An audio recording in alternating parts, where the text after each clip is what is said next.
Are you wondering if your savings is finally enough to buy your dream home? Today, I am answering the $1 million question, or more like the $300,000 question. How much do you really need to buy a home? Spoiler, it's not as scary as it sounds, but you may want to sit down for this one. In this video, I'm going to break down exactly what salary you are going to need to buy a home in 2024 without giving up your avocado toast.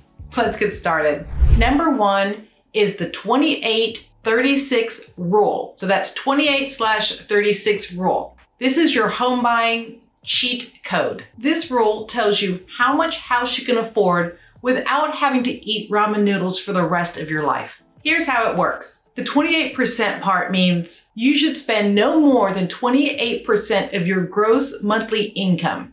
That's the number before Uncle Sam takes his cut on your housing. This includes your mortgage, your property taxes, and insurance. The 36% part is your total debt, meaning your house payment, your car payments, student loans, and the occasional regrettable online shopping spree. All right, example time. If your gross monthly income is $5,000, you should spend no more than $1,400 on housing. Easy math, right? That leaves you enough for your Netflix subscription and a few lattes. Here's your pro tip. Think of the 28-36 rule as your financial guardrails, keeping you from veering off into an endless ditch of debt. And trust me, you are going to want those guardrails. Number two is the down payment. How much do you really need? You might think you need to save a whopping 20% of the purchase price for your down payment, but guess what?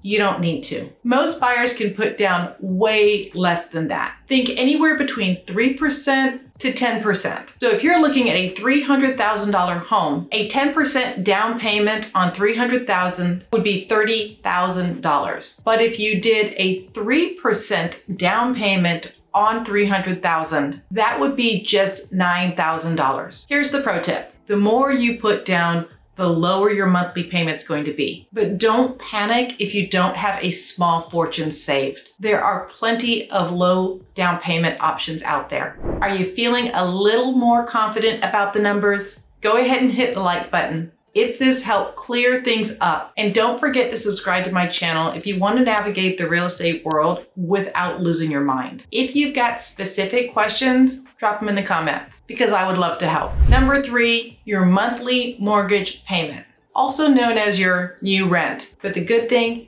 it's yours. Now let's break down the fun part, what your actual mortgage payment is going to look like. And yes, this is where things start to feel a little more real. Your mortgage payment's gonna include a few things like the loan principal, interest, property taxes, and insurance. And if you are gonna put down less than 20%, you're going to have PMI, which is also known as private mortgage insurance, because the lenders are gonna wanna make sure they're covered just in case. For example, with that $300,000 house and a 10% down, $30,000, your monthly payment could land anywhere between $1,800 to $2,000 a month. But hey, why is there that spread? Because it's going to depend on several factors like what is your interest rate, the property taxes for your home, and your insurance cost. So suddenly that rent payment doesn't feel so differently now, does it? Here's my pro tip. Use a mortgage calculator to test different scenarios. Next up is number four. Don't forget the extras, and I don't mean the throw pillows. So you've got your down payment and your monthly mortgage payment in mind, but wait, there are a few other costs to keep on your radar, like closing costs. Yes, the fun just keeps coming. Closing costs run on average between 2% to 5% of the purchase price. So for that $300,000 house, that's gonna be anywhere between $6,000 to $15,000. Sorry, but somebody had to tell you. The closing cost is in addition to the down payment.